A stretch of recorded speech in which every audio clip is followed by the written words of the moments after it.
Shalom, shalom à tous nos bien-aimés qui nous suivent partout dans le monde. C'est votre frère Roger Buleli Isaac. Nous sommes ici à Bruxelles, donc là où notre assemblée se situe, et nous présentons cette série de courtes prédications pour aider tous nos bien-aimés qui sont partout dans le monde, afin d'avoir une idée quand ils lisent une écriture, afin de saisir la pensée et d'avoir comment expliquer une écriture par rapport à Christ, parce que nous prêchons un évangile christocentrique pour présenter que Christ est au centre de toutes choses. Je suis dans le livre de Matthieu chapitre 7, à partir du verset 24. La Bible dit ceci: c'est pourquoi quiconque entend ces paroles que je dis et le met en pratique sera semblable à un homme prudent qui a bâti sa maison sur le roc. La pluie est tombée, les torrents sont venus, le vent a soufflé et se sont jetés contre cette maison. Elle n'est point tombée parce qu'elle était fondée sur le roc. Le verset 26, mais quiconque entend ces paroles que je dis et ne le met pas en pratique sera semblable à un homme insensé qui a bâti sa maison sur le sable. La pluie est tombée, les torrents sont venus, le vent a soufflé et ont battu cette maison. Elle est tombée et sa ruine a été grande. En fait, nous voulions donner la signification de cette parabole, la parabole de deux maisons. Il faut comprendre que Dieu, quand il a créé le monde, quand Dieu a mis toutes sortes de créatures et il a créé l'homme et la femme, depuis le jardin d'Éden jusqu'à la croix, Dieu marchait avec un peuple. Dieu marchait avec une maison. Dieu marchait avec une alliance. Cette alliance, c'était une alliance d'un peuple qui est le peuple du sable. Souvenez-vous, Dieu, quand il a rencontré Abraham, je reviens toujours là-bas, parce que Abraham, c'est lui, au fait, l'homme que Dieu va tirer d'Ut, afin de l'amener sur la terre que nous appelons la terre Canaan. Au fait, Abraham n'est rien d'autre que Adam, que Dieu va prendre sur la terre d'Éden pour l'amener dans les jardins qui étaient en Éden. Est-ce que vous voyez ça? Parce que nous croyons que Abraham, qui était loin, ne connaissait pas Canaan. Mais Dieu savait que Canaan, c'est les jardins. Là où Abraham va avoir les enfants, là où la postérité d'Abraham va sortir. Donc Abraham qui vient d'Ut et qu'on amène sur la terre de Canaan n'est rien d'autre qu'Abraham qui a été pris, au fait, et formé en dehors du jardin. Et c'est là-bas qu'on va le former et on l'amène dans les jardins que nous appelons le jardin qui s'est trouvé en Éden. Alors cet Abraham, Dieu va le rencontrer, il lui dit concernant la postérité, il lui dit de compter les sables de la mer. Et Abraham ne pouvait pas compter parce que c'était nombreux. Et on lui dit aussi de compter les étoiles du ciel. Abraham ne pouvait pas compter parce que c'était nombreux. Et Dieu lui dit, c'est ça au fait ta postérité. Donc, en Abraham, il y avait deux postérités. Il y a la postérité céleste et la postérité de la terre. Donc, les deux postérités n'est rien d'autre que deux maisons, n'est rien d'autre que deux villes, n'est rien d'autre que deux femmes. Est-ce que vous voyez ça? Donc, les deux maisons représentent les maisons que nous voulons expliquer ici.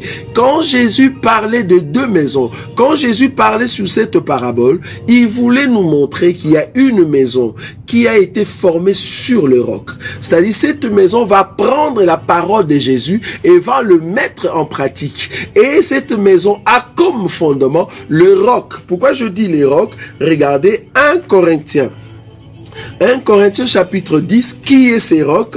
1 Corinthiens chapitre 10, je prends le verset premier. La Bible dit: frères, je ne veux pas que vous ignorez que nos pères ont tous été sous la nuée, qu'ils ont tous passé au travers de la mer, qu'ils ont tous été baptisés en Moïse dans la nuée et dans la mer, qu'ils ont tous mangé le même aliment spirituel et qu'ils ont tous bu le même breuvage spirituel, car ils buvaient à un rocher spirituel qui les suivait. Ces rochers étaient Christ. Est-ce que vous voyez?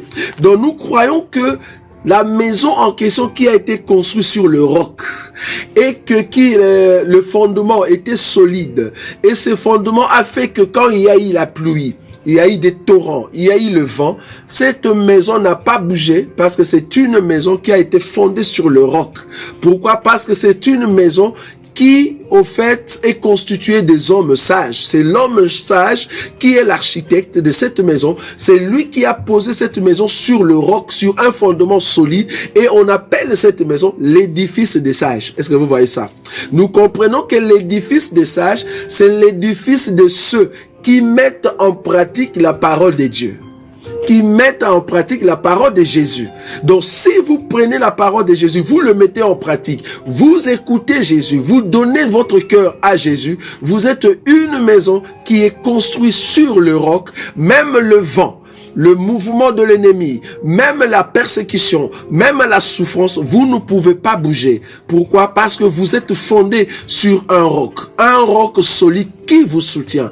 Vous êtes soutenu par Jésus, vous êtes soutenu par sa parole, vous êtes soutenu par son enseignement. C'est là-bas que nous disons, nous, Église, nous sommes cette maison qui est construite sur le roc que nous appelons Jésus-Christ, le roi de notre vie. Est-ce que vous voyez ça? Mais cependant, il y a un autre peuple qu'on appelle Israël. Lui, il avait rejeté, au fait, la parole. Il n'a pas mis en pratique la parole de notre Seigneur, Jésus, et le fait qu'il n'a pas accepté cela, on les compare avec cette maison qui a été construite sur les sables. Est-ce que vous voyez? Abraham ne pouvait pas compter les sables parce que les sables aussi, c'était la postérité que nous appelons Israël terrestre par rapport au livre de Galates. Donc, c'est vraiment Israël terrestre qui n'a pas pu être recevoir, n'est-ce pas, l'enseignement de notre Seigneur Jésus. Il n'a pas reçu le fondement solide qui est Christ Jésus. Ils ont rejeté la pierre, parce que la Bible dit, la pierre qu'ont rejeté ceux qui baptisaient est devenue la pierre de l'angle. Est-ce que vous voyez? La pierre de l'angle chez nous, Israël, Église. Mais Israël terrestre a rejeté cette pierre.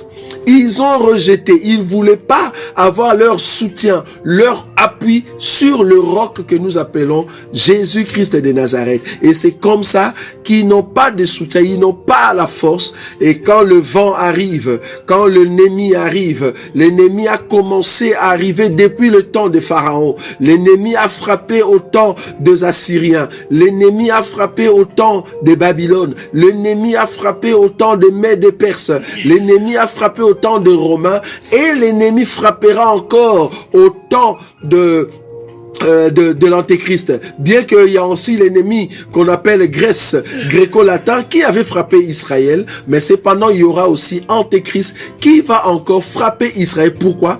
Parce que Israël a fondé sa maison sur le sable. C'est ça, au fait, la deuxième maison, la maison qui a été fondée sur le sable. Pourquoi? Parce qu'il ne voulait pas mettre en pratique ce qui est la parole de notre Seigneur Jésus. Nous sommes la maison, l'édifice consolidé par la parole de Dieu, parce que nous sommes cimentés par l'Esprit de Dieu. Nous sommes consolidés par ce fondement, un fondement que les apôtres ont mis en place, un fondement que les prophètes ont mis en place, parce que nous sommes fondés sur l'enseignement des prophètes et des apôtres, et Jésus-Christ, notre pierre angulaire, c'est lui qui nous soutient. Et cette parole que nous sommes en train de prêcher, bien-aimés, c'est une parole qui va vous consolider dans la foi. À chaque fois que vous écoutez cette parole, à chaque fois que vous écoutez nos enseignements, à chaque fois que vous vérifiez la Bible avec ce que nous vous présentons, cette parole va vous changer, va vous ramener à l'état parfait de notre Seigneur Jésus,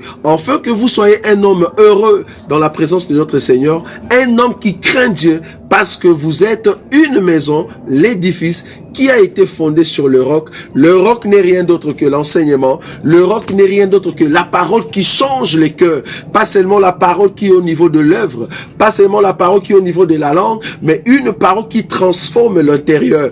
Une parole qui fait que votre extérieur témoigne ce qui est à l'intérieur. C'est ça la grâce de Dieu. Vous êtes un homme heureux, une femme heureuse, vous qui écoutez ces choses, et nous croyons que vous ne ne manquerez pas de remercier Dieu du fait que vous êtes parmi ceux qui détiennent la grâce de Dieu. Vous êtes parmi ceux qui prêchent la parole de Dieu. Vous êtes parmi ceux qui détiennent la sagesse de l'Éternel. Parce que vous êtes un homme sage, une femme sage. Vous êtes l'édifice de ceux qui sont sages.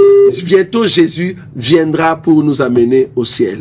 Voilà, c'était notre prédication, de courte prédication que nous sommes en train de présenter, afin d'aider le peuple de Dieu à aller au ciel et de profiter de la grâce de Dieu, parce que nous croyons que Jésus-Christ revient très bientôt afin de prendre ceux qui sont de l'édifice des sages pour aller au ciel. Nous sommes assemblée des élus de Bruxelles. Nous nous réunissons chaque jeudi à partir de 18h30 jusqu'à 20h30, chaque dimanche à partir de 16h jusqu'à 18h30 sur rue Chaussée de Mons, numéro 244 1070 Anderlecht à Bruxelles. L'arrêt de métro c'est Clémenceau, au fait, du côté de l'abattoir. Donc, ne manquez pas, si vous voulez nous voir, venez, vous nous posez des questions, venez partager avec nous. Dieu ne manquera pas de rajouter la connaissance à ce que vous écoutez, parce que Jésus-Christ vous aime. Nous vous rappelons aussi notre conférence au mois de juillet, qui va, au fait, être animée par notre bien-aimé, le frère Adela, Ndaye Moué pour du Canada. Il viendra pour nous annoncer la parole de Dieu le 13 juillet sur Chaussée de Mons, numéro 192, 1070 Anderlecht, là où nous allons passer notre conférence. Donc, venez là-bas, nous allons écouter la parole de Dieu. Il y aura des docteurs,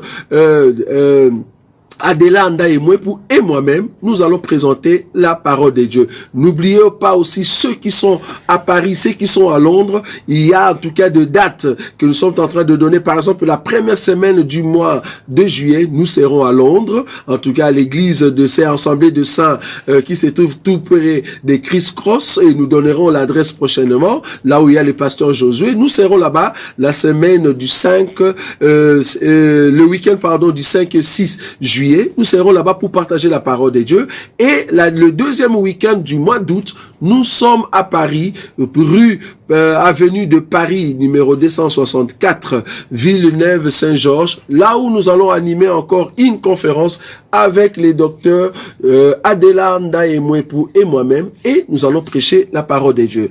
En tout cas, je crois fermement que vous avez aimé ces séries, en tout cas de prédication, et nous viendrons encore prochainement avec une autre parabole, afin d'amener le peuple de Dieu à bien saisir la pensée de Christ dans les Écritures, parce que nous croyons que toute la Bible parle de Christ, toute la Bible rend témoignage de Christ. À chaque fois que vous lisez une écriture, comprenez que Christ se cache dans cette écriture par rapport à sa femme, ou par rapport à son royaume, par rapport à sa souffrance, par rapport à sa gloire, parce que c'est lui le Seigneur et le maître de tout esprit.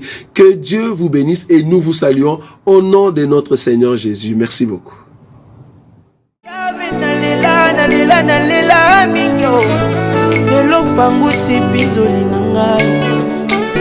Toi le consommateur des âmes abattues,